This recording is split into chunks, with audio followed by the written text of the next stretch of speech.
अब उद्धव जी ने पूछा भगवान से, प्रभु कृपा करके बतलाइए कि आपका भक्त कैसा होता है, भगवान का भक्त कैसा होता है। आपकी भक्ति कैसे होती है? आप प्रकृति से परे हैं, इसलिए यह आपके सिवाय और कोई नहीं बता सकता। देखो यहाँ श्रीमद् भागवत में भक्त और ज्ञानी का वर्णन करते समय कहीं भी यह नहीं कहा गया कि जो गेरुआ वस्त्र पहने वो भक्त है, जो गेरुआ वस्त्र पहने वो ज्ञानी है, ऐसा नहीं। न ये कहा कि जो पीला वस्त्र पहने वो भक्त है, न ये कहा जो सफेद वस्त्र पहने वो भक्त है, न ये कहा जो खड़ा चंदन लगावे वो भक्त है, न ये कहा जो पड़ा हुआ चंदन लगावे वो भक्त है। कहीं नहीं कहा। ये भी नहीं कहा जो रुद्राक्ष की माला पहने वो भक्त है, या तुलसी की माला पहने वो भक्त है। वैसे तुलसी की माला, रुद्राक्ष की माला रखने वालों का भी वर्णन है, परंतु भक्त के लिए नियम के रूप में नहीं है ये वर्णन। ये तो बाह्य वेशभूषा है, ये अपने अपने संप्रदाय के अनुसार धारण करो, जैसा आपका संप्रदाय उसके अनुसार कपड़े भी पहनो, तिलक भी लगाओ, माला भी पहनो। भगवान कहते उद्धव जी, मेरे भक्त का असली लक्षण वेशभूषा नहीं है। तो क्या लक्षण है भगवान के भक्त का? कौन है भगवान का भक्त? कृपालो रक्तपत्रोहि द्रोहः, कृपालो रक्तपत्रोहः, तितिक्षो सर्वदेहिनां, सत्यसारी अनवद्यात्मा, समः सर्वोपकारकः। भक्त का लक्षण बता रहे। भक्त कौन है? जो सबके ऊपर कृपा करे वो भगवान का भक्त है। कृपालु, अकृतद्रोही, जो किसी से द्रोह ना करे, किसी से भी शत्रुता ना करे, वो भगवान का भक्त है। कृपालो अकृतद्रोही, तितिक्षो सर्वदेहिनां। तितिक्षु बने कि जो सुख दुख आता है वो सब सहन कर ले, सुख आवे उसको सहन कर ले, सुख में फूला फूला ना ढूंढे।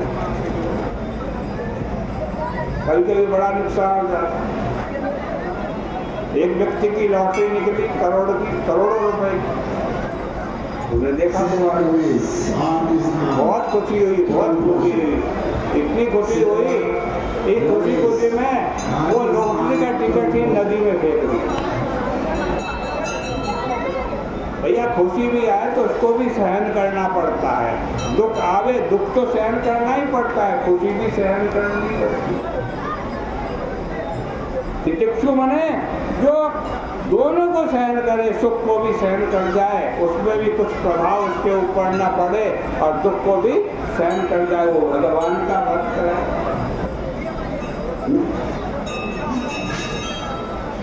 आगे कह रहे हैं सत्य सारी, सत्य ही जिसका जीवन का सार है वो भगवान का भक्त है। आगे कह रहे हैं अनवद्यात्मा, अनवद्यात्मा, जिसके मन में छल ही नहीं हो, कपट ही नहीं हो, वो भगवान का भक्त है। और सबसे अंत में बताने सर्वोपकार का, जो सबके ऊपर उपकार करे वो भगवान का भक्त है। कामनाएं उसको घायल नहीं करती, वह सद्गुणों से युक्त होता है। अमानी मानदा, स्वयं तो मान नहीं करता लेकिन दूसरे को सम्मान देता है, वो भगवान का भक्त है। भगवान ने कहा उद्धव जी, जो गुण दोषों को भली भांति समझकर और मेरे द्वारा वेद रूप में उपदिष्ट धर्मों का भी परित्याग करके सर्वथा निवृत्ति परायण होकर मेरा भजन करता है, वह सत्तम है। सत्तम माने सर्वश्रेष्ठ भक्त है। भगवान कहते हैं कि चाहे मुझे जानो या ना जानो, जानने की भी जरूरत नहीं है। क्या जरूरत किसकी है? अनन्य भाव से भगवान की भक्ति की। भगवान कहे चाहे मुझे जानो चाहे मत जानो, लेकिन अनन्य भाव से मेरी भक्ति करनी चाहिए। मेरी मूर्ति का, मेरे भक्त का दर्शन और स्पर्श करना चाहिए तथा उनकी चर्चा, उनकी अर्चा, उनकी परिचर्या एवं स्तुति करनी चाहिए। मेरे गुण कर्मों का अनुमोदन करना चाहिए और श्रद्धापूर्वक मेरी कथा का श्रवण तथा मेरा अनुध्यान करना चाहिए। उसे जो कुछ भी मिले उसको मुझे अर्पित कर देना चाहिए। मेरे दिव्य जन्म कर्म का कथन करना चाहिए और मेरे पर्वों को मनाना चाहिए। मेरे मंदिर में गीत, तांडव, वादित्र गोष्ठी द्वारा उत्सव करना चाहिए। शोभा यात्रा निकालनी चाहिए, बलि विधान करना चाहिए, वैदिक तंत्रोक्ति दीक्षा ग्रहण करनी चाहिए।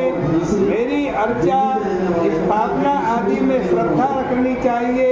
मेरे लिए उद्यान, उपवन, मंदिर आदि का निर्माण करना चाहिए और स्वयं अपने हाथों से मेरी सेवा करनी चाहिए। अभिमान या दंभ नहीं करना चाहिए। भगवान कह रहे हैं अपने शुभ कर्मों का बखान नहीं करना चाहिए। शुभ दान किया यहाँ पर और जाकर अखबार में निकलवा दिया कि अमुक सेठ जी आए थे और इतने लाख रुपए दान कर दिए। कहते भगवान दान का कोई महत्व नहीं। यहाँ तक कि भगवान कहते हैं मुझे जो वस्तु एक बार अर्पित करती जाए उसको फिर अपने काम में नहीं लेना चाहिए। ये नहीं कि भगवान के मंदिर में दीपक जलाया, भगवान के चरणों में दीपक अर्पित किया और उसी दीपक के प्रकाश में पढ़ने लिखने बैठ गए। अपि दीपावलोकम में नोपयुंजान निवेदितम, जो भगवान को दीपक भी निवेदित कर दिया उसको भी अपने प्रयोग में नहीं लाना। अपने लिए जो भी इष्ट हो, जो भी आपको अच्छा लगता हो, प्रिय लगता हो, भगवान कहते हैं मुझे उसको मुझे अर्पित कर देना चाहिए। जिसकी जहाँ मौज हो वहाँ मेरी पूजा कर लेनी चाहिए। कहाँ का भगवान कह रहे हैं?